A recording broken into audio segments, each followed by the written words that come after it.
Hi hello welcome back to our channel. ఈరోజు అయితే ముందు వీడియోలో ఈ బ్లౌజ్ కటింగ్ అయితే చూపించాను. సో ఈరోజు అయితే స్టిచ్చింగ్ అయితే చేశాను. ఫినిషింగ్ అనేది ఇలా వచ్చింది. సో చాలా నీట్గా అయితే వచ్చిందండి. సో ఇక్కడ హ్యాండ్స్కి వచ్చేసి పఫ్ హ్యాండ్స్, మనకి బాహుబలి హ్యాండ్స్ టైప్లో బెలూన్ హ్యాండ్స్ అయితే స్టిచ్చింగ్ చేశాను. మనకి ఇక్కడ ఫ్రంట్ సైడ్ కూడా ఫినిషింగ్ అనేది ఇలా వస్తుంది. సో బొటిక్ టైప్లో ఎలా స్టిచ్చింగ్ చేసుకోవాలో ఆ విధంగా అయితే మనకి నెక్ వచ్చేసరికి పీటర్ నెక్ చూస్తున్నారు కదా. సో ఇది ఎలా స్టిచ్చింగ్ చేసుకోవాలో అయితే చూపిస్తాను. వీడియో అయితే ఎక్కడ కూడా స్కిప్ చేయకుండా చూడండి. అలాగే నా ఛానల్ని కొత్తగా చూసేవారైతే సబ్స్క్రైబ్ చేసుకోండి. సో మనకి కస్టమర్ వచ్చేసి ఈ పిక్ అయితే పంపించారు. బ్యాక్ సైడ్ వచ్చేసి ఇది టాప్కి కట్ వర్క్, అలాగే ఫ్రంట్ సైడ్ వచ్చేసి పీటర్ నెక్, అలాగే హ్యాండ్స్కి వచ్చేసి Baahubali balloon hands. So canvas అనేది ముందు వీడియోలో ఎలా కటింగ్ చేసుకోవాలి, అలాగే ఎలా జాయిన్ చేసుకోవాలి అనేది అయితే చూపించానండి. సో కటింగ్లో సో ఆల్రెడీ మనకి సగం వర్క్ అనేది కటింగ్ చేసేటప్పుడే కంప్లీట్ అయిపోయింది. సో ఇవి వచ్చేసి మనకి బోర్డర్ బ్యాక్ పార్ట్ ఇలా కరెక్ట్గా సెట్ చేసుకొని దానికి అయితే మనము జాయింటింగ్ అనేది చేసుకోవాలి. ఇలా ఇక్కడ స్టార్టింగ్ కట్ వర్క్ ఉంది కదా, సో ఓన్లీ స్టార్టింగ్ మాత్రమే జాయింటింగ్ అనేది చేసుకొని తర్వాత రివర్స్ తీసుకుంటే సరిపోతుంది. సో మనకి క్లాత్ అనేది కదలకుండా ఎక్స్ట్రా అనేది ఏం లేదు కదండి. సో ఎక్స్ట్రా కట్ చేసుకుంటే ఎలాగైనా కుట్టచ్చు, కానీ ఈక్వల్గా కటింగ్ చేసుకున్నప్పుడు అయితే కంపల్సరీగా పిన్స్ అనేవి పెట్టుకోవాలి. సో ఇలా పిన్స్ అనేవి పెట్టుకొని స్టార్టింగ్ అయితే స్టిచ్చింగ్ చేసేసుకుందాము.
సో ఇలా రెండింటికి అయితే క్యాన్వాస్ అనేది స్టిచ్చింగ్ చేసుకున్నాం కదా, ఈ ఎక్స్ట్రా అనేది అంతా కరెక్ట్గా కటింగ్ చేసుకోవాలి. మనం పేపర్ ఎలా కటింగ్ చేసుకున్నామో సేమ్ యాజ్ టీస్గా అయితే కటింగ్ అయితే చేసుకొని చిన్న చిన్నగా టక్స్ మార్క్స్ ఇచ్చుకోవాలి. సో ఇలా ఈ ఎడ్జెస్ దగ్గర మాత్రము కంపల్సరీగా చిన్న చిన్న టక్ మార్క్స్ అనేది ఇచ్చుకోవాలి. సో ఇక్కడ ఈ రౌండ్ తిరిగే దగ్గర కూడా ఖచ్చితంగా కరెక్ట్ టక్ మార్క్స్ ఇస్తేనే మనము ఎలా కటింగ్ చేస్తామో షేప్ కూడా కరెక్ట్ అలాగే వస్తుందండి.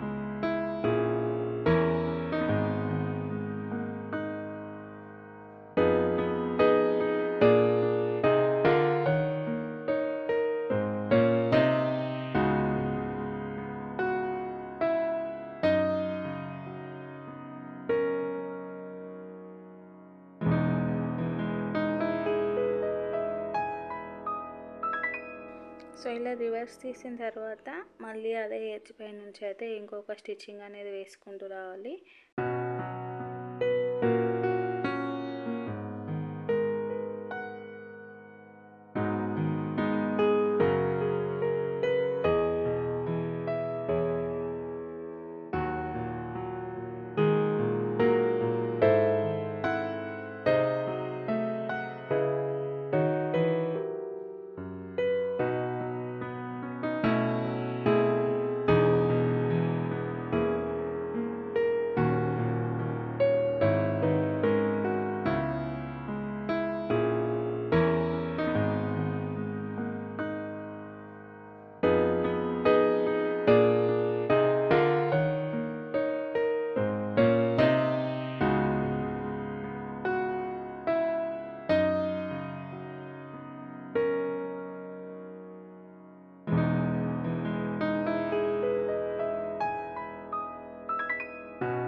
సో మనం క్యాన్వాస్ పెట్టి రివర్స్ తీసుకున్నా కూడా పైనుంచి అయితే కంపల్సరీగా ఇలా ఇంకొక స్టిచ్చింగ్ అనేది వేసుకోవాలి. సో ఎందుకు అంటే మనకి పైన కింద క్లాత్ అనేది స్టిచ్చింగ్ చేసుకుంటే స్టిఫ్గా అయితే వస్తుంది. లేదు అంటే పైన క్లాత్ అయితే లూజు వచ్చేసి మనకి క్లాత్ అనేది డిజైన్ అనేది షేప్ అవుట్ అవుతుంది. సో ఇలా ఒక కుట్టు అనేది వేసుకుంటే మనకి మంచి షేప్తో అయితే ఫినిషింగ్ నీట్గా కనబడుతుంది.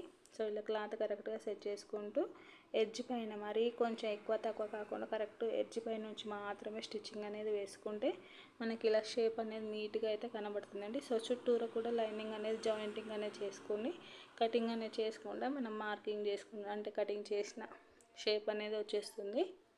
సో ఇక్కడ బ్యాక్ పార్ట్ డాట్స్ అనేవి వేసుకోవాలి.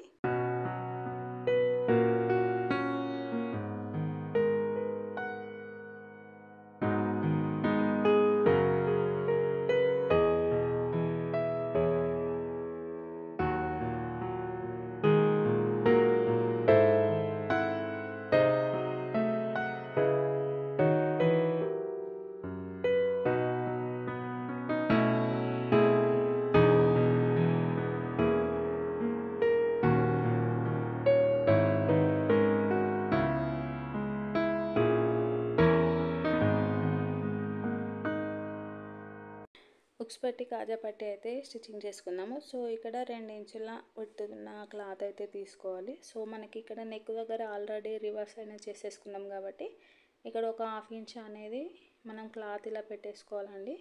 సో ఇది వచ్చేసి కాజా పట్టి కోసము. సో పైకి అంటే నెక్ దగ్గర మనకి రౌండ్ షేప్ దగ్గర ఉంది కదా, సో అది వచ్చేసి ఇలా క్లాత్ కొంచెం ఎక్కువ పెట్టేసుకొని ఇలా లోపలికి ఫోల్డింగ్ చేసుకుంటే మనం రివర్స్ చేసుకున్నప్పుడు మనకి అక్కడ ఎడ్జ్ దగ్గర క్లాత్ అనేది ఓపెన్స్ అనేవి ఏమి కనబడకుండా నీట్గా అయితే వస్తుంది. సో ఇక్కడ ఇలా రివర్స్ చేసుకుంటే మనకి సేమ్ మనకి నెక్ అనేది ఎలా రివర్స్ చేసేసుకున్నామో అలాగే క్లాత్ అయితే కరెక్ట్గా ఉంటుంది. ఇది వచ్చేసి ఉక్స్ పట్టికి ఇలా 2 ఫోల్డింగ్లు చేసుకుంటే మనకి లైనింగ్ అనేది బయటికి కనబడకుండా ఫోల్డింగ్ చేసుకోవాలి. మొత్తం లోపలికి ఫోల్డింగ్ చేసుకోవాలండి. ఇలా ఒక ఫోల్డింగు, అలాగే మళ్ళీ లైనింగ్ అనేది బయటికి కనబడకుండా స్టిచ్చింగ్ అనేది వేసుకోవాలి. సో ఈ ఎక్స్ట్రా కట్ చేసుకొని ఎడ్జ్ పై నుంచి అయితే స్టిచ్చింగ్ వేసుకోవాలి.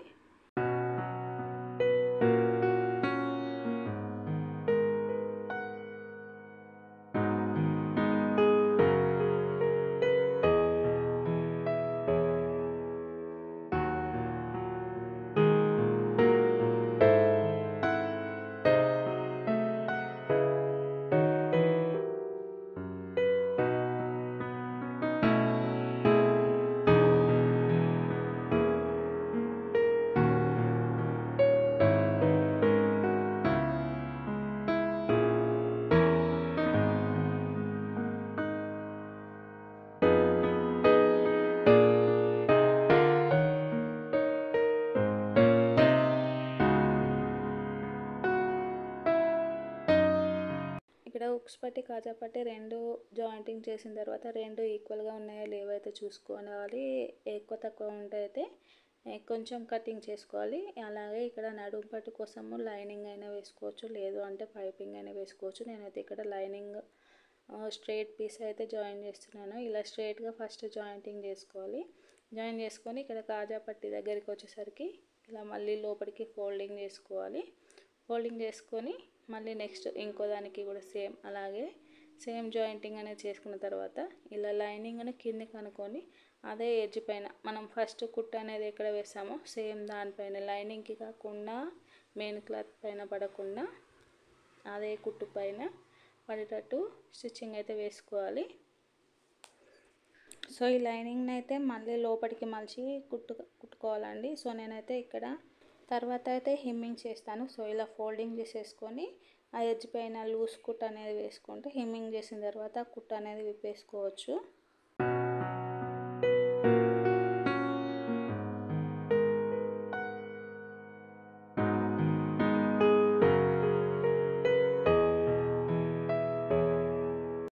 సో ఫైనల్లీ అయితే బ్యాక్ పార్ట్ అయితే కంప్లీట్ అయిపోయిందండి. సో ఇప్పుడైతే ఫ్రంట్ పార్ట్ స్టిచ్చింగ్ చేసుకుందాము. సో ఇక్కడ బ్యాక్ పార్ట్ కంప్లీట్ అయిపోయింది కాబట్టి ఇక్కడ ఫ్రంట్ పార్ట్కి వచ్చేసరికి ప్రిన్స్ కట్, సో లైనింగ్ అలాగే మెయిన్ క్లాత్ అయితే జాయిన్ చేసేసుకుందాము.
ఇక్కడ ప్రిన్స్ కట్ షేప్ అనేది స్టిచ్చింగ్ చేసుకున్న తర్వాత ఒక 1 ఇంచ్ విడ్త్తో అయితే మనము బ్యాక్ పార్ట్కి డాట్ అనేది ఎలా వేసుకుంటామో సేమ్ యాజ్ టీజ్గా డాట్ అనేది వేసుకుంటే మనకి మంచి ఫినిషింగ్తో అయితే వస్తుంది. సో ప్యాడెడ్ బ్లౌజెస్ ఎలా ఉంటాయో సేమ్ అదే ఫినిషింగ్తో అయితే వస్తుంది. సో ఇక్కడ వచ్చేసరికి మనకి ఫ్రంట్ పార్ట్ కంప్లీట్ అయిపోయిందండి ఆల్మోస్ట్. సో దీనికైతే నెక్ జాయింటింగ్ చేసుకుంటే మనకి బ్లౌజ్ అయితే అయిపోతుంది. సో దీనికి వచ్చేసి నడుము పట్టి కూడా వేసేసాను. సో ఇక్కడ వచ్చేసరికి దీనికి నెక్ అనేది కట్ చేయలేదు కదా.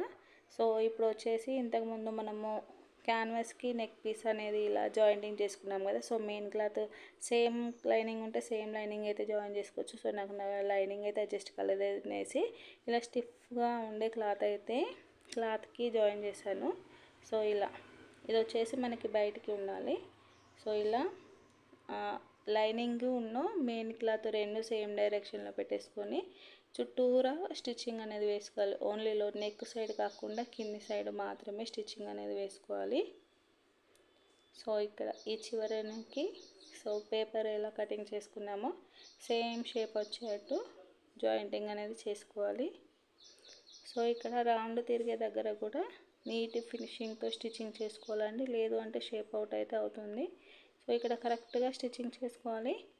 మనకి మంచి కొలత అనేది కరెక్ట్ కొలత అనేది తెలిస్తే ఈజీగా ఎలాంటి డిజైన్ అయినా కూడా స్టిచ్చింగ్ చేసుకోవచ్చు. సో ఇప్పుడు ఈ ఎక్స్ట్రా క్లాత్ అంతా కటింగ్ చేసేసుకుందాము.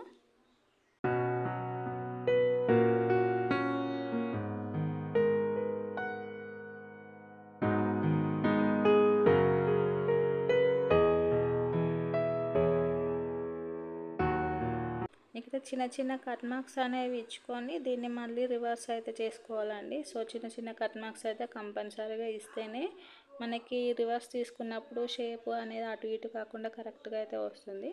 సో ఇలా కరెక్ట్ మంచిగా గట్టిగా లాగకుండా నీట్గా కొంచెం స్లోగా అయితే కరెక్ట్గా తీసుకోవాలి.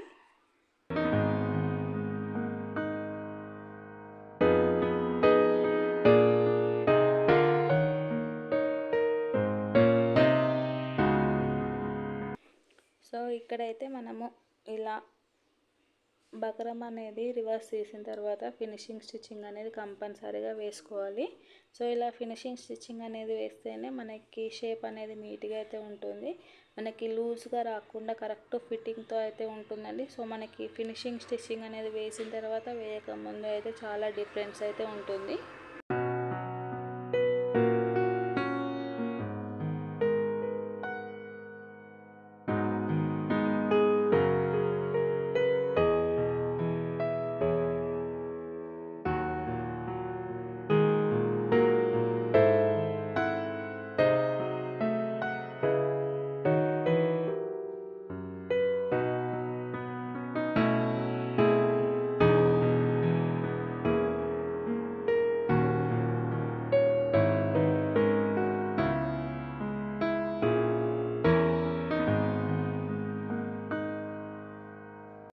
సో ఇలా దీన్ని మనము ఇలా కటింగ్ చేసుకున్న నెక్ను అయితే మనకి మెయిన్ పీస్ అనేది ఉంది కదా. సో దీనికి అయితే ఇలా మిడిల్ మార్కింగ్ అనేది రైట్ సైడ్ మిడిల్ మార్కింగ్ అనేది చేసుకొని ఇలా నెక్ని కూడా కరెక్ట్గా సెట్ చేసుకోవాలండి. సో కరెక్ట్గా సెట్ చేసుకొని అయితే మనము జాయింటింగ్ అనేది చేసుకోవాలి. సో ఇలా మనకి వన్ సైడ్ రాకుండా కరెక్ట్ బ్లౌజ్కి మిడిల్లో వచ్చేట్టు అయితే చూసుకొని పిన్స్ పెట్టుకొని అయితే చుట్టూరా స్టిచ్చింగ్ అనేది వేసుకోవాలి.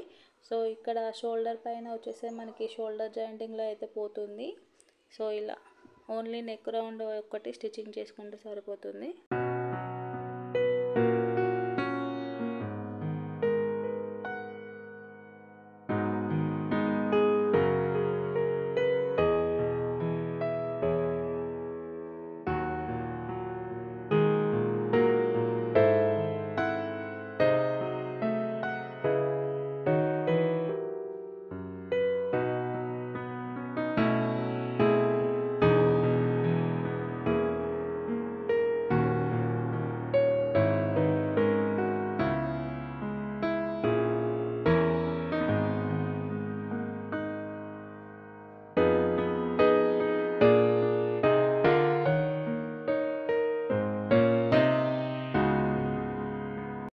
ఇక్కడైతే ఎడ్జెస్ అనేవి కనబడకుండా ఇలా పైపింగ్ అనేది చేసుకోవాలి. సో పైపింగ్ అనేది చేసుకున్న తర్వాత మళ్ళీ దానికి అయితే ఎక్స్ట్రా క్లాత్ ఉంటుంది కదా, దాన్ని అయితే మళ్ళీ డబుల్ స్టిచ్చింగ్ అనేది వేసుకోకూడదు, హిమ్మింగ్ అయితే చేసుకోవాలండి.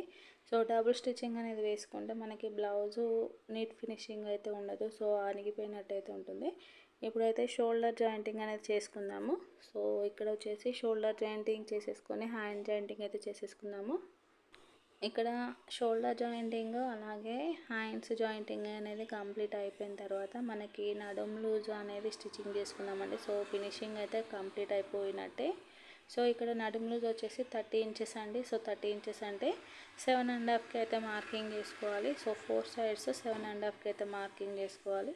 సో ఇక్కడ 7.5కి మార్కింగ్ ఇలా వన్ సైడ్, ఇలా అలాగే బ్యాక్ సైడ్ కూడా, front side 2 sides, back side 2 sides కూడా ఈక్వల్ మార్కింగ్ అనేది చేసుకోవాలి. 7.5కి అయితే మార్కింగ్ చేసేసుకొని 4 సైడ్స్ ఈక్వల్ మార్కింగ్ చేసుకుంటేనే మనకి ఫినిషింగ్ అనేది కరెక్ట్గా ఉంటుంది. సో ఇలా మార్కింగ్ అనేది చేసుకున్న తర్వాత front side marking, back side marking, ఈ రెండు మార్కింగ్స్ ఒకే దగ్గర పెట్టేసుకొని అయితే స్టిచ్చింగ్ చేసుకోవాలి.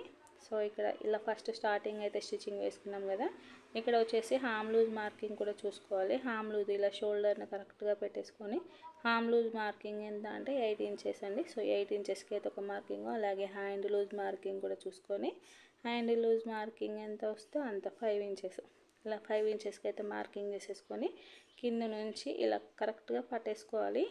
సో కరెక్ట్గా అడ్జస్ట్ చేసుకొని స్ట్రైట్గా అయితే స్టిచ్చింగ్ వేసుకోవాలి.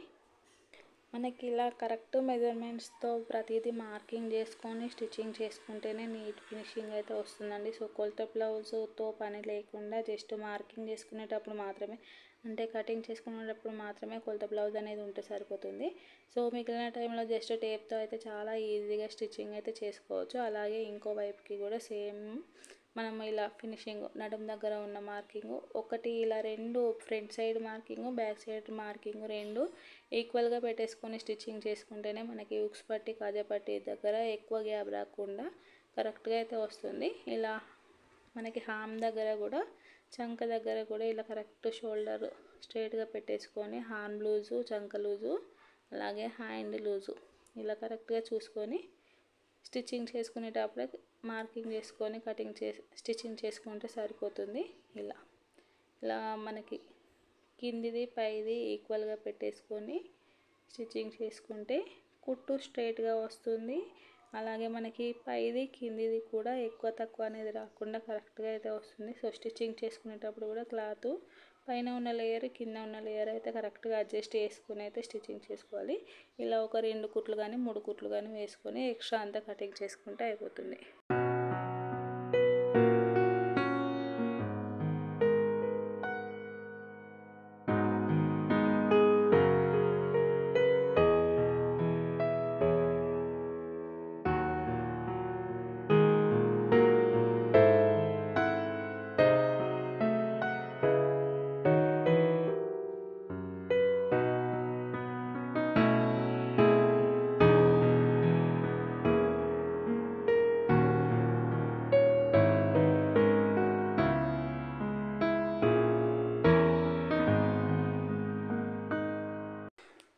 సో ఫైనల్లీ అయితే బ్లౌజ్ కంప్లీట్ అయిపోయిందండి. హ్యాండ్ డిజైన్ అయితే నెక్స్ట్ వీడియోలో అయితే అప్లోడ్ చేస్తాను. సో మనకి పైన బ్లౌజ్ క్లాత్కి అయితే చిన్న బార్డర్ ఉంది కాబట్టి చిన్న బార్డర్తో అయితే ఇలా అడ్జస్ట్ చేశాను. మనకి బ్లౌజ్ మెయిన్ అంటే మనకి స్టిచ్చింగ్ చేయడానికి వాళ్ళు చెప్పిన డిజైన్కి మనకు వచ్చిన క్లాత్కి అయితే ఎలా అడ్జస్ట్ అయితే అలా అయితే కరెక్ట్గా సెట్ చేయాలి. సో ఇక్కడ నెక్ దగ్గర వచ్చేసరికి హిమ్మింగ్ చేసుకుంటే బ్లౌజ్ ఫినిషింగ్ అనేది అయిపోతుంది. ఇది వచ్చేసి బ్యాక్ పార్ట్. సో బ్లౌజ్ అయితే కంప్లీట్ అయిపోయింది, చాలా ఈజీ అండి. సో బ్లౌజ్ కటింగ్ చేసేటప్పుడే చిన్న మిస్టేక్ అయితే అయిపోయింది, కానీ స్టిచ్చింగ్లో అయితే ఎలాంటి ఇబ్బంది లేకుండా అయితే ఫినిషింగ్ నీట్గా ఫినిషింగ్ అయితే ఇచ్చేసాను. సో దీని కటింగ్ వీడియో కూడా డిస్క్రిప్షన్లో యాడ్ చేస్తానండి. చాలా ఈజీ మెథడ్లో అయితే కటింగ్ చేసేసుకోవచ్చు. ఏదైనా కూడా పక్కా కొలతలతో అయితే స్టిచ్చింగ్ చేసుకోవచ్చు. సో బ్లౌజ్ ఎలా ఉందో కామెంట్ అయితే చేయండి. సో ఇక్కడ పెద్ద బార్డర్తో అయితే బ్యాక్ పార్ట్ అయితే మంచి లుక్తో అయితే ఉంది. అలాగే కొత్తగా నేర్చుకునే వారు కూడా ఎలాంటి టెన్షన్స్ లేకుండా ఎలాంటి డిజైనరీ బ్లౌజ్ అయినా కూడా ఈజీగా స్టిచ్చింగ్ అయితే చేసుకోవచ్చు. అలాగే ఈ బ్లౌజ్ స్టిచ్చింగ్ కనుక మీకు నచ్చినట్లయితే Please like, share and subscribe. Thank you for watching. Have a nice day.